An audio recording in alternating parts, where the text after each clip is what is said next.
Welcome back to கலி cricketer. Match எங்க போச்சு? CSK versus LSG. சிஎஸ்கே பேக்டா, அப்படிடா இப்படிடா எப்படின்னா சொல்லுங்க. சிஎஸ்கே கிரிக்கெட் விளாண்டாங்க, நல்ல கிரிக்கெட் விளாண்டாங்க. ஆனால் இந்த மேட்சும் 11வது ஓவர் 2ஆம் பால் தான் 6 அடித்தாங்க. அதை மறக்க வேணாம். மேட்ச் எங்கே போச்சு? ராகுல் திருப்பதி அந்த கேட்ச் பிடிச்சாரு, அங்கே தான் போச்சு. நீங்கள் என்ன வேணால் சொல்லலாம். அந்த சின்ன சின்ன மூமெண்ட் எவ்வளோ பெரிய இம்பேக்டான உருவாக்கலாம். அதே தான் நானும் சொல்கிறேன். எனக்காக ஒரு சின்ன இவ்வளோ கஷ்டப்பட்டு வீடியோ போகிறேன். உங்களால் முடிஞ்ச ஒரு லைக்கும் ஒரு கமெண்ட்டும் போடுங்க. என்னால் முடிஞ்ச நானும் பெஸ்ட்டை கொடுப்பேன். ஆமாங்க, 25 மீட்ரு பின்னாடி திரும்பி ஓடி அந்த கேட்சை பிடிச்சாருங்க. அது லேசுப்பட்ட கேட்சே கிடையாது. அங்கே தான் மேட்ச் போச்சு. ஏன்னா மார்க்கரம் இருந்திருந்தாருன்னா மிச்சில் மார்ஸ் ஃப்ரீயாக ஆடி இருந்திருப்பாருங்க. அதனால மிச்சில் மார்ஸ் கொஞ்சம் டைம் எடுத்து ஆட வேண்டியது இருந்துச்சு. அதனால தான் அவங்க பவர் பிளேயில் வெறும் 42 தான் அடிக்க முடிஞ்சிச்சு. எல்எஸ்ஜி டீம் வந்து பவர் பிளேயர் 42 தான் அடிச்சிச்சாங்கிறது ரொம்ப ஷாக்கிங்காக தான் இருக்கும். Nicholas Pooran, Mitchell Marsh, Aiden Markram தான் அவங்க தூணே. ஆனால் ஃபஸ்ட்டு ஓவரே கலில் போட்ட ஃபஸ்ட்டு ஓவரே அவர் அவுட் ஆனதுனால ராகுல் திருப்பதி பிடிச்ச பெஸ்ட்டு கேட்ச்னால அங்கேயே டவுன் ஆகிடுச்சுங்க. மூமெண்ட் அங்கேயே பிரேக் ஆகிடுச்சு. 4 ஓவருக்கு 42க்கு 2. அந்த கம்போஸ் போட்ட wicket MSD Dhoni review system ஃபெயில்டுங்க. ஆக்சுவலாக கம்போஜுக்காக மட்டும்தான் அவர் ரிவ்யூ எடுத்தார். மேட்ச் லைவாக பார்த்த எல்லாத்துக்கும் தெரிஞ்சிருக்கும். கம்போஜ் கம்பல் பண்ணி எடுக்க வச்சார் அந்த ரிவ்யூவை. அதுக்கான பலன் கிடச்சிச்சு. 10 ஓவருக்கு 78க்கு 3 இருந்தாங்க. இந்த 7 to 10 கொஞ்சம் ரன்னை தேர்த்துனாங்க, 36 ரன்னை. நூர் அகமது 4 ஓவர் போட்டு வெறும் 13 ரன்னாங்க கொடுத்துருக்காரு. வேற லெவல் பவுலிங். ரிஷர் பண்ணிட்டு இருந்து அந்த மாதிரி இன்னிங்ஸை நாங்கள் எதிர்பார்க்கல. நீங்கள் ஸ்கோர் கார்டில் பார்க்கும்போது அவர் 55-60 ப்ளஸ் இருக்கலாம். ஆனால் அவர் 38 ரன் அடிக்கும்போது எத்தனை தெரியுமா பால் பிடிச்சிருந்தாரு? 37 பால் பிடிச்சிருந்தாருங்க. அங்கே தான் மேட்ச்சு போச்சு. பதோனி வந்து ஒரு 3 லக்கு 4 லக்கு கிடச்சி அதை கரெக்டாக சான்ஸை பயன்படுத்தலை. ஒரு 10 ரன்னா போட்டு ஒரு பவுன்ஸை போட்டு அடிப்பார். கேட்ச் அது நோ பால்னு சொல்லிடுவாங்க. ஏன்னா 3வது பவுன்சர் போட்டார். அவங்க 16 ஓவருக்கு 118க்கு 4ங்க.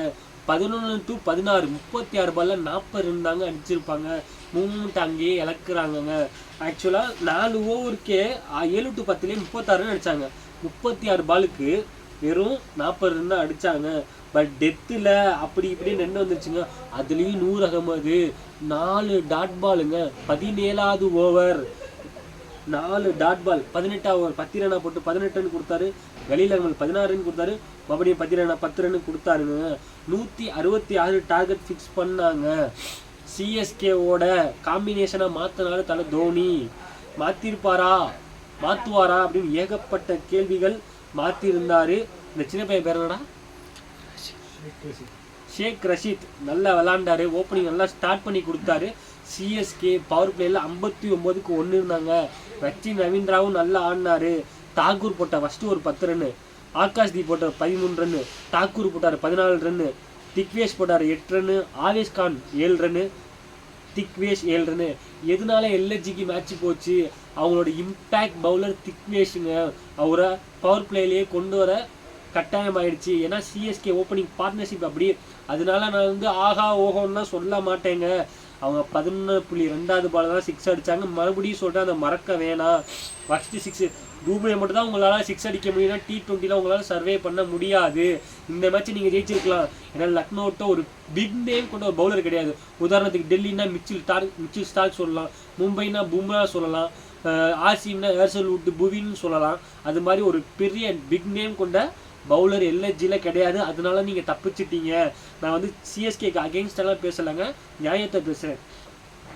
உங்களால் ஒரு ஓப்பனிங்கில் 2 பேர் ஒன்றொன் ராகுல் திருப்பதின்னு சொல்லிட்டு ஒரு 4 பேரால் 6 அடிக்க முடியாத எபிலிட்டி டூபே மட்டும் தான் வந்து அடிப்பேர்னு சொன்னால் நாட் ஃபேர். அவரும் சிஎஸ்கேல சீக்கா விட்டு கிழிக்கிறாரு. டூபே வந்து மொக்கையை ஆடி இருக்காருன்னு அவர் ஆடினால தான் இல்லைன்னு சொல்ல. 29 பாலுக்கு 25 ரன் அடிச்சிருந்தாரு. ஒருவேளை அவர் சுற்றி அவுட் ஆகியிருந்தாருன்னா என்ன வேணால் நடந்திருக்கலாம். தோனி அப்பயே உள்ளே வந்திருக்கலாம். அதாவது ஒரு பிளேயர் அவங்க ஆடுறாங்கன்னா அவங்க போக்கில் விட்டுறணுங்க. அப்படி தான் திலக் வர்மா இது பண்ணுறீங்க, டெவின் கான்வே இது பண்ணுறீங்க. அவரும் பிளேயர் தாங்க. போன வருஷம் நீங்கள் தான் பேர் சூட்னீங்க சிக்ஸர் தூபேன்னு, அப்படி வீண் பழி போடாதீங்க. ஷார்துல் தாக்கூர் இவ்வளோ மேட்ச் நல்லா பர்ஃபார்ம் பண்ணிட்டு இந்த மேட்ச்சை பேரை கெடுத்துக்கிட்டீங்களேங்க. அந்த நோ பால் சிக்ஸ் ஒரு பவுலராக கை உருவதான் செய்யும், அதெல்லாம் குறை சொல்ல முடியாது. அது கொஞ்சம் கம்ஃபர்டபுளாக ஆச்சு சிவம் தூபேக்கும் சிஎஸ்கே டீமுக்கும், அதனால மேட்ச் அங்கே போச்சு. ஆக்சுவலாக அந்த தூபே வந்து ஒரு 6 ஒரு 4ன்னு சொல்லிட்டு 10 ரன் அடிச்சிருந்தாரு, மிச்சம் 13 டாட் பால் ஆனார். அதாவது ஓகே அவர் மேட்ச் எடுத்துகிட்டு போனார், எல்லா மேட்சும் தூபே தான் அடிக்கணும்னா எப்படியும் அது முடியும். அதனால கொஞ்சம் தீக்காவுக்கும் அணிக்கும் கொஞ்சம் பார்த்து பேசுங்க மீன்ஸ் ரெக்வஸ்ட் பண்ணுறேன். நீங்கள் உடனே தமிழ்லைனில் எடுத்து தப்பாக போட்டுறாதீங்க. தோனி ஃபினிஷிங் ஆஃப் ஸ்டைல் 10 பாலுக்கு 25 அடிச்சிருக்கலாம், நல்லா தான் அடித்தார். 43 வயசில் கிரிக்கெட் விளையாடுறது பெரிய விஷயம் தான், நான் இல்லைன்னு சொல்லலை. இருந்தாலும் அவருக்கும் எட்ஜு பட்டு 4 போச்சுங்க, அதை தவிர்க்க முடியாது. கம்ஃபர்டபுளாக ஜெயிச்சாங்களா சிஎஸ்கே தெரியாது. ஏன்னா தாக்கூரோ ஆவேஸ் கானோ பிஸ்னாய் நல்லா போட்டார், பண்ணிட்டாங்க, மிஸ் பண்ணிட்டாருன்னு நினைக்கிறேன். அவருக்கு ஒரு கொடுத்து பார்த்துருந்துருக்கலாம்.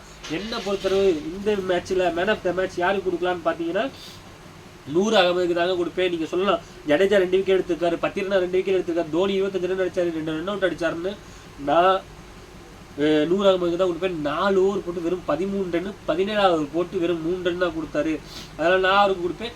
நீங்கள் யாருக்கு கொடுப்பீங்கன்னு சொல்லி கமெண்ட் பண்ணுங்கள். இந்த வீடியோ பிடிச்சதை லைக் பண்ணுங்கள். உங்களால் பேக்ரவுண்ட்லாம் ரெடி பண்ணிக்கோ, கொஞ்சம் சப்போர்ட் பண்ணுங்கள். Thank you guys.